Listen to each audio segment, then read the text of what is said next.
On the 27th of March, the Coffee House Shots team will be joined by special guests to give you their take on the spring statement. We will be live on stage at London's Cadogan Hall. To get your tickets today, visit spectator.co.uk/Coffee House Live. We'll see you there. What did you make of Sir Keir's attempts to cosplay as Javier Milei? Well, you know what? Credit where it's due. Hello and welcome to Spectator TV. I'm James Heale and I'm delighted to be joined today by the Daily Telegraph sketchwriter Madeline Grant.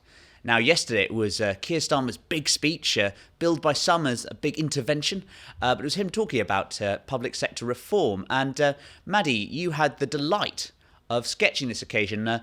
Tell us what you thought of the big speech. Well, the first thing is to say is that I was not actually there in person because Keir Starmer's government are operating, I think, a sort of slightly different policy towards press access, where they often only admit one person per outlet. And frankly, the sketch writers are not really deemed important enough to make the cut. So I keep having to do these things from the TV, which is a shame because I think to really sketch something, it's better to be in the room to get the general atmosphere. But this is something we've become quite familiar with, especially on a Thursday, which is often a quieter day in Parliament. That's when they send Keir Starmer up and down the country to alas for them, meet with members of the general public and sometimes to make some kind of an announcement. Last week, he was in a dockyard in Birkenhead talking about defence. This week, there was actually something more substantial came out of it, which was the axing of NHS England. But before we got to that point, there was, as ever, a lengthy preamble, some sound bites, some agonising football metaphors chucked into there. So it was all very Starmer until it wasn't. I mean, Maddie, how long have you been sketching Keir Starmer from now? Is it about 4 years? Yes, it must be 4 and a bit years. Yes, because when I began, it was actually in the middle of lockdown. So it was Boris Johnson versus Keir Starmer, and that was a very odd time to sketch because often there was hardly anyone was in the chamber at all, and people were zooming in. So yes, it's been 4 and a bit years. And how has his style changed over that? I mean, you have my sympathies, and I imagine many of the viewers, in trying to find something new and funny and interesting to say about Sir Keir, who is not known perhaps as one of nature's natural narrators. Well, I mean, I think recently I've noticed he has become, I think, a bit more confident. Some would say confident, others would say arrogant or cocky. For example, when he was asked about, I think one of the journalists asked, is this a return to austerity? And he said, no, it's not. Presumably that's because he's doing it as opposed to a Tory doing it. I think that you don't come out with things like this unless you really think that you have full control and that you're absolutely killing it. One thing that I find really quite depressing is if you go back and look at old videos of old parliamentary debates, interviews on the TV, people speak in joined up sentences.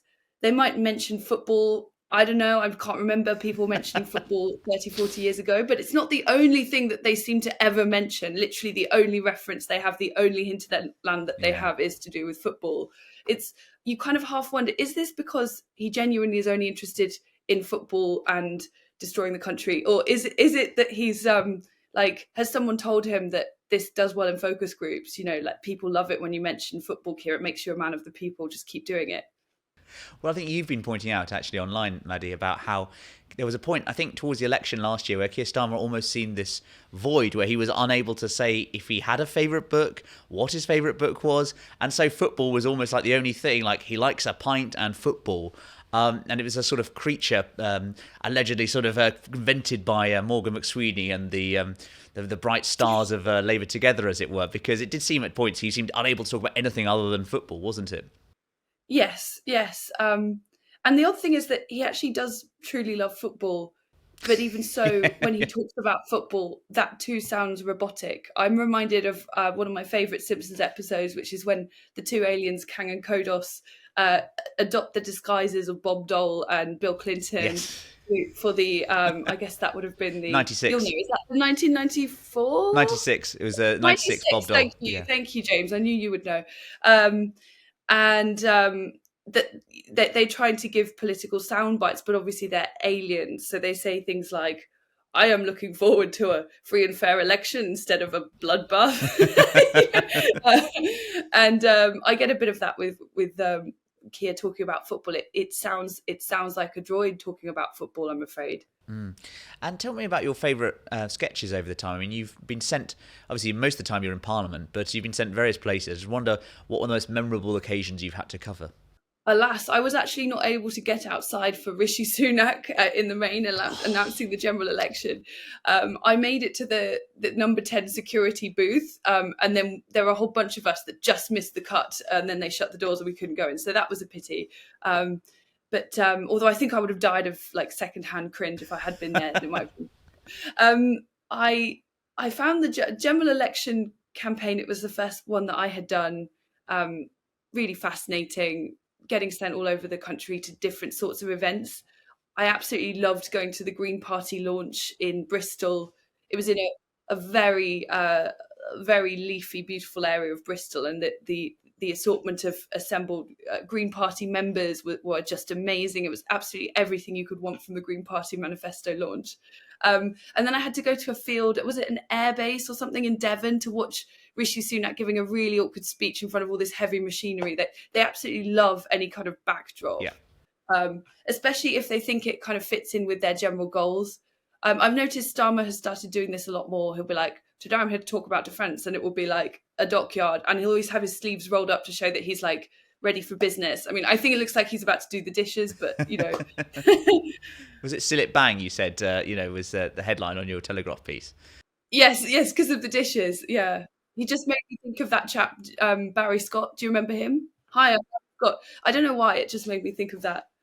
And also the bored expression on the people behind him, because that's the other difficulty. There's a kind of like Greek chorus of silent characters who just have to stand there and listen. It's usually employees of the business, and it's kind of difficult for them to know what to do, because there was one woman who was standing in the background of, I think it was Rishi at the airbase, and she kept kind of jiggling from foot to foot because I guess she'd been standing for a long time and she was tired, but it just looked like she was dancing. And you don't want to yawn, but you also don't want to nod or smile. So they just have to stand there looking very expressionless. I think Greek chorus is a good way of describing it. I mean, yesterday it was quite something to watch the initially beaming women behind him have sort of rictus grins by the end of it as the thing, how much longer is this going to go on? I mean, This speech was billed as sort of Operation Chainsaw. It might actually be sort of Operation Toothpick by the end of it.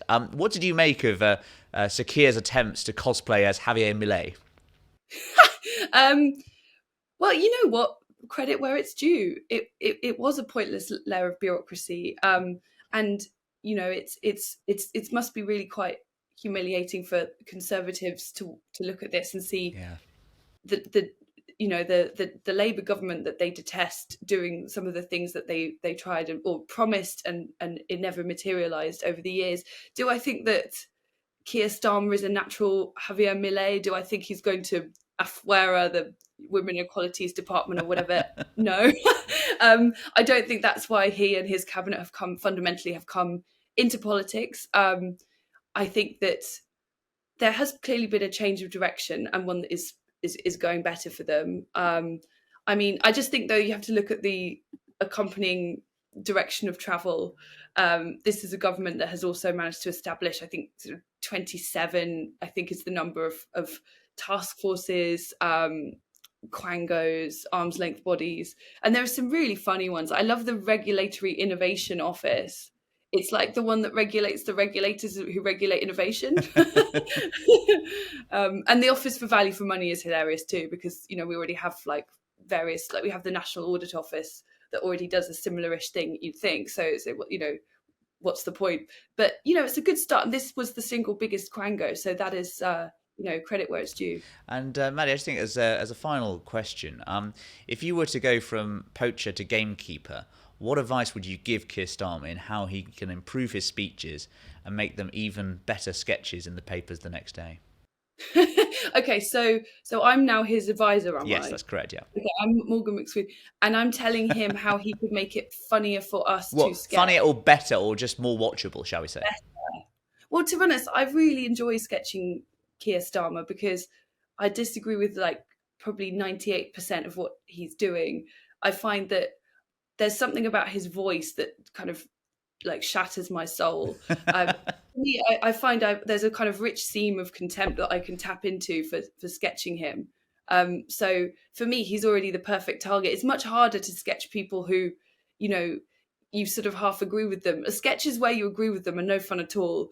And you know, sometimes your readers get annoyed if you're sketching people that they like and you've done it in a unpleasant way. But I genuinely think that our job is not to like make friends. We're there to puncture the egos of the people in charge. So in a way, Keir Starmer's perfect. The other thing I love about Keir Starmer is that he has absolutely no idea why people laugh at him, why he's funny.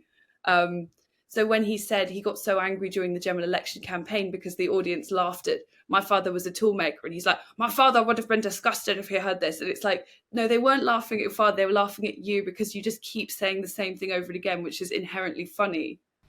Yes, I think sometimes repetition can become self-parody, can't it, Maddie? But we're lucky we can't say the same thing about your excellent column. So Thank you. thank you very much. We look forward to reading you next in the Telegraph, and thank you for joining us very much on Spectator TV today.